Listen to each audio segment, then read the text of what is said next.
ఒక దేశానికి ఒక రాజు ఉన్నాడు. ఆ రాజు ఆ దేశానంతటిని పరిపాలిస్తున్నాడు. అదే సమయంలో ఆ రాజు దగ్గర ఒక నమ్మకమైన మంత్రి కూడా ఉన్నాడు. ఈ నమ్మకమైన మంత్రి ఆ రాజుతో చాలా స్నేహంగా మెలుగుతూ ఉన్నాడు. కొన్ని రోజులు గడిచిన తర్వాత ఈ మంత్రి ఎందుకో బాధపడడం ప్రారంభించాడు. ఎందుకో ఆవేదనలో ఉండడం ప్రారంభించాడు. రాజు నా మీద ఎందుకో కోపంగా ఉన్నాడు. నేను ఏదైనా తప్పు చేశానా? నేను రాజుకు విరుద్ధంగా ఏమైనా బ్రతుకుతున్నానా అని చెప్పి ఈ మంత్రి ఆ రాజును బట్టి భయపడుతూ ఉండేవాడు. ఆ రాజుని ఎదుర్కోవడానికి కూడా భయపడుతూ ఉండేవాడు. ఇంటికి వెళ్ళి సరిగ్గా నిద్రపోయేవాడు కాదు. నిద్ర లేకపోవట చేత ఎంతో అలసిపోయి ఉన్నాడు. ఇంకా ధైర్యం చేసి మంత్రి రాజు దగ్గరికి వెళ్తాడు. రాజు దగ్గరికి వెళ్ళి, రాజా నన్ను క్షమించు, నేను అవిధేయత చూపించాను, ఇక మీదట నేను ఇలా బ్రతకను అని రాజుతో చెప్పడం ప్రారంభిస్తాడు. ఈ మాటలన్నీ మంత్రి చెప్తుండగా రాజు నిదానంగా వింటూ ఉంటాడు. కొద్దిసేపు రాజు మౌనం పాటించి, సరే నేను నిన్ను క్షమించాను, నీ ప్రార్థన అంగీకరించాను, ఇక నువ్వు వెళ్ళి నీకు అప్పగించిన పని నీవు బాధ్యతగా నిర్వర్తించు అని చెప్తాడు. ఇటువంటి సందర్భం బైబిల్లో కీర్తనల గ్రంథం 6వ అధ్యాయంలో కనబడుతుంది. దావీదు పరిస్థితి ఇలానే ఉంటుంది. మొదటి వచనం నుండి చివరి వచనం వరకు చూస్తే దావీదు దేవుని చేత గద్దింపబడుతున్నట్టు మనకి కనబడుతుంది. కొన్నిసార్లు మన పరిస్థితి కూడా ఇలానే ఉంటుంది. మనం నమ్మకంగా ఉన్నాం, యథార్థంగా ఉన్నాం, అయినప్పటికీ ఏదో తెలియని ఆవేదన, ఏదో తెలియని అశాంతి మన హృదయంలో మనలను కమ్ముకుంటుంది. సరిగ్గా దేవుని దగ్గరకు వచ్చి మనం మాట్లాడలేకపోతాం. కొన్నిసార్లు ఏదో తెలియని ఆవేదన మనల్ని కృంగతీస్తూ ఉంటుంది. సరిగ్గా ప్రార్థించలేం, సరిగ్గా వాక్యాన్ని చదువుకోలేం, సరిగ్గా దేవునితో కొంత సమయాన్ని మనం ఆయనతో గడపలేం. ఇటువంటి సందర్భాలు మనలో కూడా ఉంటాయి. దావీదు కూడా ఇటువంటి సందర్భం ఎదురైనప్పుడు ఆయన ఏం చేశాడు అనేది మనం చూస్తే, మనం కూడా ఆ విధంగా దేవుని దగ్గరికి రాగలిగితే మనం కోల్పోయిన ఆ మనశ్శాంతిని తిరిగి పొందుకునే అవకాశం ఉంటుంది.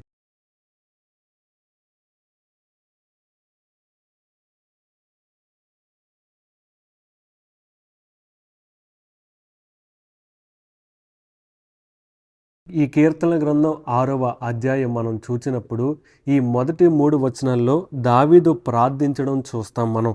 యెహోవా, నీ కోపము చేత నన్ను గద్దింపకము, నీ ఉగ్రతతో నన్ను శిక్షింపకము. ఇక్కడ మనకి ఏం కనబడుతున్నది? ఈ మొదటి వచనమును చూడగానే యెహోవా అనగా దేవుడు దావీదును శిక్షిస్తున్నాడు. నీ కోపము చేత నన్ను గద్దింపకము, నీ ఉగ్రతతో నన్ను శిక్షింపకము. అంటే దావీదు ఏం ఫీల్ అవుతున్నాడయ్యా అంటే, దేవుడు నా మీద కోపంగా ఉన్నాడు, దేవుడు ఆయన ఉగ్రత చేత నన్ను శిక్షిస్తున్నాడు అని దావీదు ఇక్కడ ఫీల్ అవ్వడం జరుగుతుంది. ఇది దావీదు లోపడి ఆలోచన మాట. కానీ దేవుడు దావీదును అందుకు శిక్షించట్లేదు. దేవుడు కొన్నిసార్లు మనల్ని ఎందుకు శిక్షిస్తాడంటే, ఆయనకు చూపించిన అవిధేయతను బట్టి ఆయన మనల్ని శిక్షిస్తే, రెండవదిగా రాబోయే రోజుల్లో దేవుని కొరకు పనిచేయులాగున ఆ శిక్షను బట్టి మనలను తయారు చేస్తాడాయన. దావీదు ఇలాగే ఫీల్ అవుతున్నాడు. దేవుడు నన్ను శిక్షిస్తున్నాడు, నేనేదో పాపం చేసినట్టున్నాను, నేనేదో దేవుడికి విరోధంగా బ్రతికినట్లున్నాను, ప్రభువా నన్ను క్షమించు అని ప్రార్థన చేస్తున్నాడు. దావీదు ఇలా ప్రార్థన చేయడంలో తప్పేం లేదేమో అనిపిస్తుంది. ఎందుకంటే 7వ వచనం చూసినప్పుడు దావీదు పరిస్థితి చూస్తే ఆయన ఏడ్చిన ఏడ్పుకు తన కన్నులు గుంటపడిపోయాయంట. తన చుట్టూ ఉన్నవారు పాపం చేసిన వారు అని 8వ వచనంలో ఉంటుంది. 10వ వచనంలో నా శత్రువులందరూ, అంటే దావీదు పరిస్థితి ఎలా ఉందంటే తన చుట్టూ శత్రువులు ఉన్నారు, దేవునికి అవిధేయంగా బ్రతికిన వాళ్ళు ఉన్నారు. ఆ ఏడ్పుకు తన కన్నులు సైతం గుంట పడికిపోయిందంట. 6వ వచనంలో నా పడక కొట్టుకొని పోవుచున్నది. ఎంతగా ఏడుస్తున్నాడో, ఎంతగా ఆవేదన చెందుతున్నాడో. కొన్నిసార్లు మనం కూడా ఇలానే ఫీల్ అవుతూ ఉంటాం. దేవుడు నన్ను శిక్షిస్తున్నాడు, నేను బాగానే బ్రతుకుతున్నాను కదా, నేను భక్తిలోనే ఉన్నాను కదా, దేవుడంటే నాకు భయం ఉంది కదా అని మనం కూడా చాలాసార్లు దేవునితో ఈ మాటలు మాట్లాడుతూ ఉంటాం. ప్రభువా నన్ను ఇంకా శిక్షింపకయ్యా, నన్ను గద్దించక ప్రభువా అని ఎన్నోసార్లు మనం పలుకుతూ ఉంటాం. ఇదే దావీదు కీర్తన 103వ అధ్యాయం 13వ వచనంలో ఇలా రాస్తూ ఉంటాడు. తండ్రి తన కుమారుల ఎడల జాలిపడినట్లు యెహోవా తన యందు భయభక్తులు గలవారి ఎడల జాడిపడును. మనము నిర్మింపబడిన రీతి ఆయనకు తెలిసే ఉన్నది. మనము మంటివారమని ఆయన జ్ఞాపకము చేసుకొనుచున్నాడు. ఇక్కడ దావీదు ఏం ప్రార్థన చేస్తున్నాడయ్యా అంటే, ఒక తండ్రి తన కుమారుని పట్ల ఎలా ప్రేమ చూపించి అవిధేయత చూపించిన ఆ సమయంలో క్రమశిక్షణను మన మీద చేస్తాడో, ఇక్కడ దేవుడు కూడా అటువంటి క్రమశిక్షణనే మన మీద చూపిస్తున్నాడు. ఆయన మనలను ప్రేమిస్తున్నాడు అని దావీదు ఇక్కడ చెప్పడం మనం చూడగలం. మనకొచ్చే వ్యాధి బాధలైనా, మనకొచ్చే సమస్యలైనా, మనకొచ్చే శోధనలైనా, మనం ఎదుర్కొనే శ్రమలైనా ఒక్కొక్కసారి మన అవిధేయతను బట్టి మన మీదకు వస్తే, ఒక్కొక్కసారి మనం రాబోయే రోజుల్లో దేవుని పని కొరకు మనం నిలబడడానికి దేవుడు అటువంటి శ్రమలను మన మీదకు రప్పిస్తాడు. 2వ వచనం మనం చూడగలిగితే, యెహోవా నేను కృషించి ఉన్నానయ్యా, నన్ను కరుణించము. యెహోవా నా ఎముకలు అదురుచున్నవి, నన్ను బాగు చేయము. నా ప్రాణము బహుగా అదురుచున్నది. యెహోవా నీవు ఎంతవరకు కరుణింపకయుందువు. ఇక్కడ దావీదు ఏమని ప్రార్థన చేస్తున్నాడంటే, తన శరీరం అంతా ఇంకా బలహీనంగా మారిపోయింది, తన ఎముకలు అదురుచున్నవి, నిలబడలేకపోతున్నాడు. ప్రభువా నన్ను బాగు చేయి, నా ప్రాణము బహుగా అదురుచున్నది అంటే భయపడుతున్నాడు. దేవుడు నా మీద కోప్పడుతున్నాడా, దేవుని ఉగ్రత నా మీదకు వస్తుందా అని చాలా భయపడుతున్నాడు.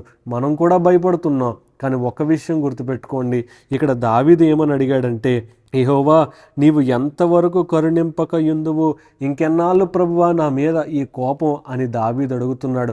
ప్రారంభంలోనే చెప్పాను, దావీదు చుట్టూ ఉన్న పరిస్థితులు చాలా దయనీయంగా ఉన్నాయి. ఈ ప్రార్థన చేయడంలో దావీదులో మనకి ఏ తప్పు కనబడదు. మన పరిస్థితి ఆలోచిస్తే, మన చుట్టూ ఎటువంటి ఇబ్బందులకర పరిస్థితులు ఉన్నా మనం ప్రభువా ఏంటి ప్రభువా నా జీవితం, ఈ శోధన ఎప్పుడు పోతుంది అని అడగకూడదు. కానీ ప్రభువా ఈ శోధనలో నుండి నేను ఏం నేర్చుకోగలను అని అడగాలి. మనం ఎప్పుడైతే ఇలా అడగగలమో ఆ శోధనను బట్టి మనకు ఖచ్చితంగా విజయం వస్తుంది అని చెప్పడంలో ఎటువంటి సందేహం లేదు. 4వ వచనం చూస్తే, యెహోవా తిరిగి రమ్ము, నన్ను విడిపింపుము, నీ కృపను బట్టి నన్ను రక్షించము. మరణమైన వారికి నిన్ను గూర్చిన జ్ఞానము లేదు, పాతాళములో ఎవరు నీకు కృతజ్ఞతాస్తుతులు చెల్లించెదరు. ఈ 4 నుండి 5 వచనాలు మనం చూస్తే మరణం యొక్క వ్యర్థత అని మనం పెట్టుకోవచ్చు పేరు. ఈ దావీదు ప్రార్థన చేస్తూ అంటాడు, ప్రభువా నీ కోపం చేత నేను చచ్చిపోతానేమో, నీ ఉగ్రత చేత ఇంక ఈ లోకాన్ని విడిచి వెళ్ళిపోతానేమో, ఒకవేళ నేను పాతాళంలోకి కానీ వెళ్ళిపోతే, ఒకవేళ నేను చచ్చిపోతే నీకు తెలుసు కదా, చచ్చిపోయే వాళ్ళు మాట్లాడరు, ఇంకా అక్కడ నిన్ను స్తుతించే వాళ్ళు ఎవరుండరు. కాబట్టి నువ్వేం చేస్తావంటే నా మీద ఉంచిన ఆ కోపాన్ని తొలగించు ప్రభువా అని అడుగుతున్నాడు. చనిపోయిన తర్వాత మనం ఎక్కువ ఆనందపడతాము దేవునితో గడిపినప్పుడు అన్న విషయం ఆ పాత నిబంధనలో ఉన్న వ్యక్తులకు సరిగ్గా తెలియలేదు. దేవుని ప్రత్యక్షత సరిగ్గా వారికి వివరించబడలేదు. కానీ ఈ నూతన నిబంధన విశ్వాసులుగా మనకున్న ధైర్యం ఏంటంటే, ఈ లోకంలో ఎన్ని శ్రమలు వచ్చినా, ఎన్ని శోధనలు వచ్చినా, చనిపోయిన తర్వాత మనము దేవునితో మనం ఆనందంగా జీవించగలము అనే నమ్మకం మనకున్నది. తిమోతి మొదటి పత్రిక 2వ అధ్యాయం 10వ వచనం మనం చూడగలిగితే, ఈ నిరీక్షణ పాత నిబంధన ప్రజలకు లేదు, కానీ కొత్త నిబంధన ప్రజలకు యేసుక్రీస్తు తానే వచ్చి మనలను రక్షించి మనకు పరలోకాన్ని అనుగ్రహించాడు అని అక్కడ మనం చూడగలం. మనకు వచ్చిన సమస్యలను బట్టి, శోధనలను బట్టి ఇంకా మనం చచ్చిపోతాం, ప్రభువా నన్ను చంపొద్దు, నేను బ్రతకాలి, నిన్ను ఆరాధించాలి అని అనుకుంటూ ఉంటాం. కానీ దేవుడు మనతో మాట్లాడుతున్న మాట ఏంటంటే, మనం చనిపోయిన తర్వాతే ఎక్కువగా దేవునితో ఆనందపడగలం.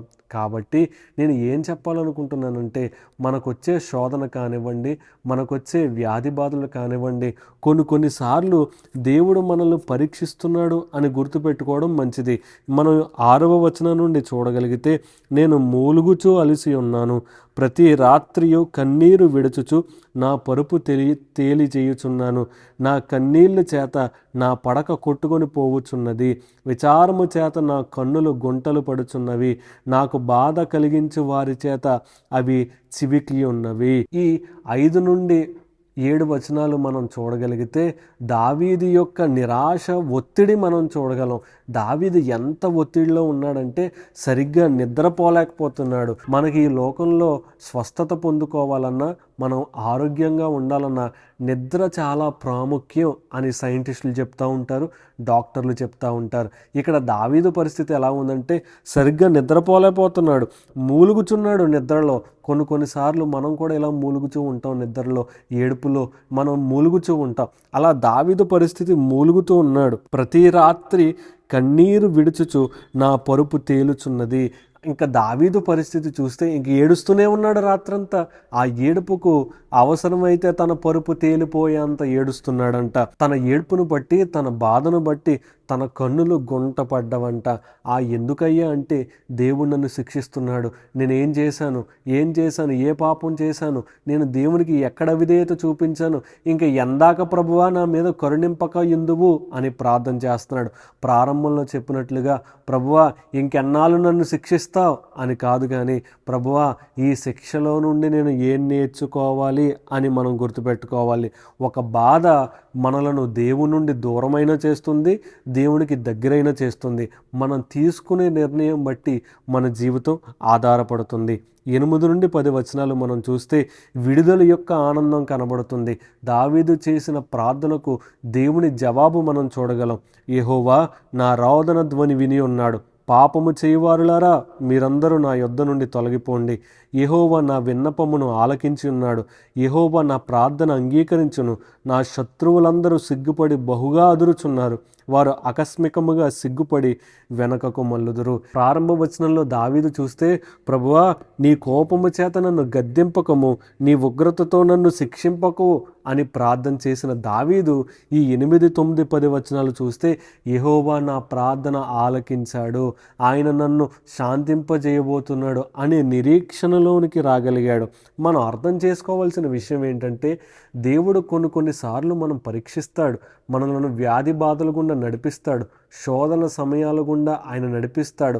ఒక తండ్రి తన కుమారుని అవిధేయత చూపించిన సందర్భంలో ఎలా క్రమశిక్షణ పెట్టాలనుకుంటాడో మన దేవుడు కూడా మన అవిధేయత చూపించిన సందర్భంలో అలా క్రమశిక్షణ పెట్టాలనుకుంటాడు. రెండవదిగా దేవుడు మనకి కొన్ని విషయాలు నేర్పాలనుకుంటున్నాడు. రాబోయే రోజుల్లో దేవుని కోసం మనం నిలబడగలగాలంటే ఈరోజు మనం పరీక్షలో నిలబడి అందులో కొనసాగగలిగితేనే మనం విలువైన వారిగా మారగలం. మనకి ఏదైనా శోధన రానివ్వండి, ఏదైనా బాధ రానివ్వండి, దాని నుండి మనం నేర్చుకోవలసిన విషయం ఏంటంటే ప్రభువా దీని నుండి నాకేం లాభం, ప్రభువా దీని నుండి నీకు ఎలా మహిమ వస్తుంది. ఈ 2 విషయాలు మనం గుర్తుపెట్టుకోగలిగితే మన జీవితం ఎంత దయనీయంగా ఉన్నా, ఎంత బాధాకరంగా ఉన్నా మనం దేవునికి మహిమకరంగా బ్రతకగలము. ఈ విషయాన్ని మనం గుర్తుపెట్టుకునే ప్రయత్నం ప్రతిరోజు మనం గుర్తుపెట్టుకునే ప్రయత్నం చేయాలి అన్నది దేవుని ఆశ. చిన్న ప్రార్థన. మహాగణుడైన దేవ, పరిశుద్ధుడా, సర్వాధికారి అయిన తండ్రి, నీకు వందనాలు. దావీదు యొక్క జీవితాన్ని బట్టి ఎన్నో విషయాలను మాకు నేర్పుతూ వస్తున్నారు ప్రభువా. ఈ 6వ అధ్యాయాన్ని మేము గమనించినప్పుడు దావీదు నీ యొక్క ఉగ్రతలో నుండి, నీ యొక్క శిక్షణలో నుండి తప్పించుమని ప్రార్థన చేస్తున్నాడు.